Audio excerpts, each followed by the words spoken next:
आज के इस गौड़ी धर्म संस्कृति साहित्य सम्मेलन में अपना विचार रखेंगे सम्मान्य मरावी जी।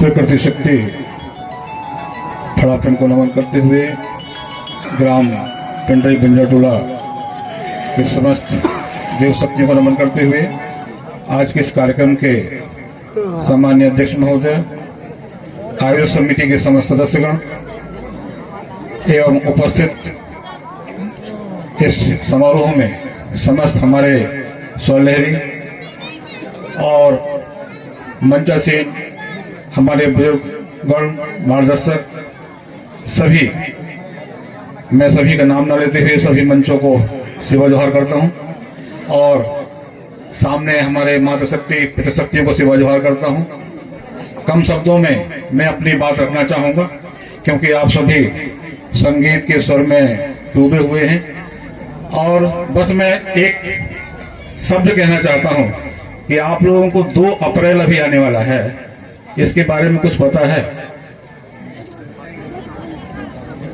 किसी को पता है? इस 2 अप्रैल में सुप्रीम कोर्ट में आदिवासियों की एक सुनवाई होने जा रही है जिसमें 11 लाख आदिवासी इस देश से विस्थापन होने जा रहे हैं। और आप लोगों को पता होगा कि जब सुप्रीम कोर्ट ने ये आदेश जारी किया था 2019 में, तो डिंडोरी से 250 लोगों के साथ हम पैदल चल के भोपाल गए। उसकी ये सुनवाई 2 अप्रैल को पुनः है और वो उस समय से लगातार चल रही है। अब हम बोल रहे हैं कि एक बनो, नेक बनो, एक होना चाहिए, अपने अधिकारों के लिए जानना चाहिए। कितने लोग हैं जो इस अधिकार के बारे में जानते हैं? अपने अधिकारों को लेने के लिए सभा, सम्मेलन, संगठन, राजनीतिक दल हमारे बने हुए, सामाजिक संगठन बने हुए हैं, लेकिन आप लोग ये कहते हो जो जमीन सरकारी है वो जमीन हमारी है, नारा लगाते हो। एक गांव बताइए, एक गांव जिसने अपनी सरकारी जमीन, अपने गांव की जमीन के लिए पट्टा के लिए आवेदन किया है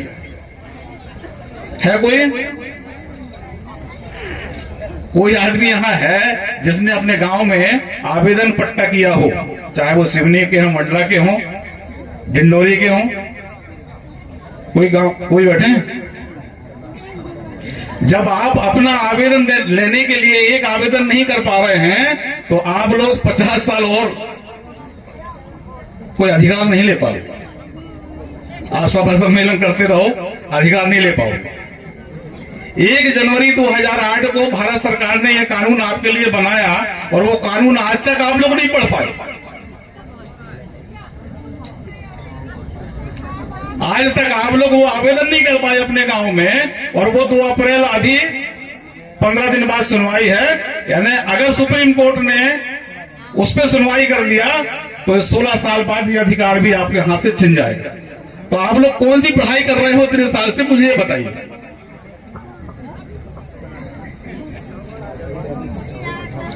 एक आदमी बताओ कि हम लोग 30 साल से पढ़ाई की अपने अधिकारों के लिए? कोई नहीं। भाइयों, गोंडवाना समस्त क्रांति आंदोलन में सभी चीजें हैं, लेकिन जब तक आप अपने अधिकारों के लिए लड़ाई नहीं लड़ोगे तो आने वाला समय ये बहुत ही घातक है। आप लोगों को पता है, अभी कुछ दिन पूर्व ही खटिया के पास जो टोला है वहां पर एक हमारे बैगा जनजाति के व्यक्ति को एनकाउंटर गोली से मार दिया गया, उसको नक्सलाइट बना दिया गया। क्यों? क्योंकि एक भी गांव हमारे नहीं है जो सामुदायिक अधिकार अपने अपने गांव में नहीं ले पा रहे। जब तक आप अपने सामुदायिक अधिकार नहीं ले पाएंगे तब तक आप मालिक नहीं बन पाओगे। हम बोलते हैं, दादा बोलते थे मालिक बनो, मालिक बनो, और इस वनाधिकार के लिए 3-3 बार दिल्ली रैली गए, हमारे 14-15 लोग बलिदान हो गए दुर्घटना में, उनकी मृत्यु हो गई इस रैली में। उसके बाद में ये 2006 में ये कानून आया और 1 जनवरी 2008 को ये पूरे देश में लागू हुआ। और 1 जनवरी 2008 के बाद बताइए आज तक आप लोगों ने वो अधिकार आज तक नहीं ले पाए।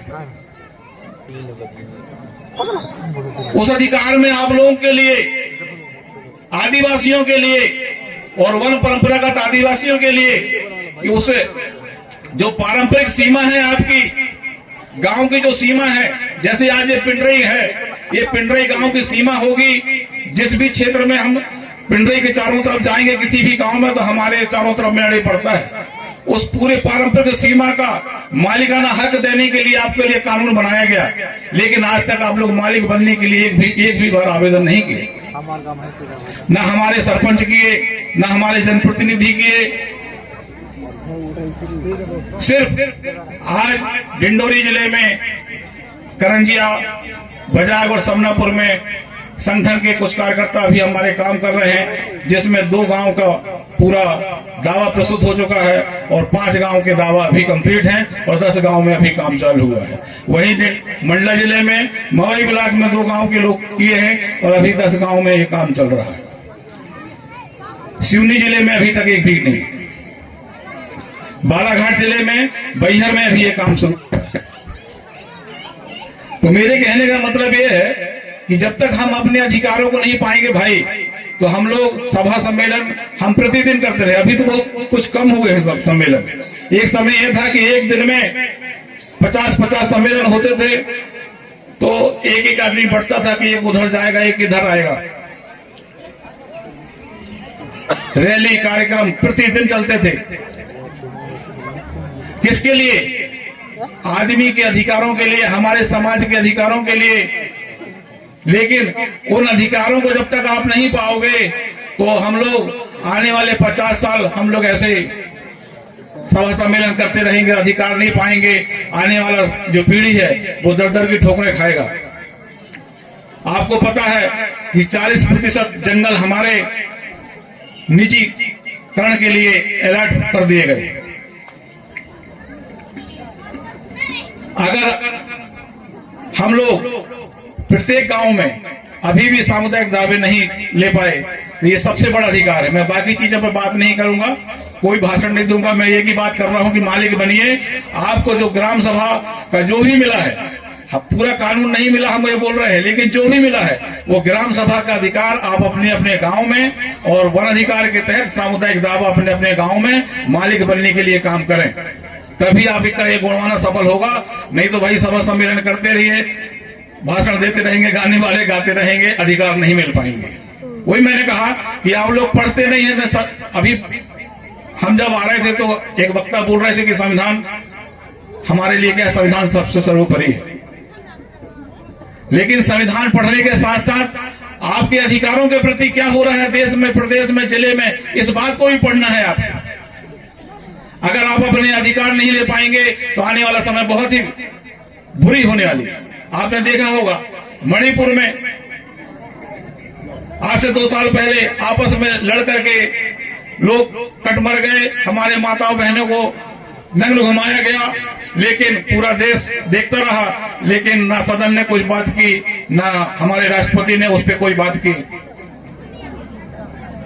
वही हाल आज हमारे यहाँ पर जो डिंडोरी और मंडला को नक्सल क्षेत्र बनाया जा रहा है, क्यों बनाया जा रहा है? आपने देखा इस क्षेत्र से वन का जो संपदा है, यहाँ का जो खनिज है, इसको निकालने के लिए ये फर्जी एनकाउंटर किए जा रहे हैं। ये एनकाउंटर करके लोगों को डराया जा रहा है। बस्तर को आपको पता होगा, बस्तर में 700 गांव खाली हो चुके हैं। वो गांव खाली होने के बाद कहां है वहां के आदमी, आज तक पता नहीं, कोई सुनवाई नहीं होती। इसलिए अगर आपके पास सामुदायिक अधिकार होगा, मालिक होगा, तो आपके पास में वो प्रपत्र होगा, पट्टा होगा। आपका जमीन होता है, उसका वही पट्टा होता है कि नहीं होता? होता है ना। अगर आपके पास वही पट्टा नहीं होगा तो कोई भी आपकी जमीन में कब्जा कर लेगा, आपके पास उसका कोई दस्तावेज नहीं होगा, तो आप उसको प्रमाणित नहीं कर पाएंगे। आप बोलते हैं कि आदिवासी मालिक है, जब मालिक बनने का अधिकार तुमको मिला है और मालिक नहीं बन रहा है, तो गलती किसकी है? समाज की है कि नहीं? तो भाई और बहनों, मैं ज्यादा समय न लेते हुए बोलता हूं कि आप अपने अधिकार लीजिए। इसके संबंध में कोई भी चीज हो, किसी भी प्रकार की हो, तो आप मेरे से संपर्क कर सकते हैं। हमारे बहुत सारे कार्यकर्ता इस क्षेत्र में काम कर रहे हैं, मंडला में कर रहे हैं, यहाँ कर रहे हैं, दमोह में कर रहे हैं, और भी प्रदेश के अंदर जहां जहां पर भी काम चल रहा है। इसके लिए हम लोग बीच बीच में प्रशिक्षण भी करते हैं। अभी मंडला में प्रशिक्षण था, अभी 27 तारीख को मंडला में पुनः प्रशिक्षण है, और 28 तारीख को डिंडोरी में प्रशिक्षण। जो जिसको भी मालिक बनना है, अपने समाज के लिए काम करना है, तो वो लोग आके प्रशिक्षण ले सकते हैं कि कैसे हम इस सामुदायिक दायरे को लेंगे। क्योंकि जब तक आप संविधान नहीं सीखेंगे, पढ़ने से, देखने से, सुनने से नहीं, उसको आपको समझना पड़ेगा, प्रशिक्षण लेना पड़ेगा। संविधान की किताब हर आदमी ले लेगा, लेकिन संविधान की किताब में एक मान के चलो उसमें 400 पेज हैं, और हर कंडिका में, हर अनुच्छेद में 2-2 लाइन लिखा हुआ है, लेकिन उस 2 लाइन में 2000 किताबें लिखी जा सकती हैं। उसको समझना जरूरी है। 5वीं अनुसूची हम कहते हैं, लेकिन 5वीं अनुसूची में है क्या? आज तक आपको पता है क्या? 5वीं अनुसूची होना चाहिए बोलते हैं, उसमें लिखा क्या है?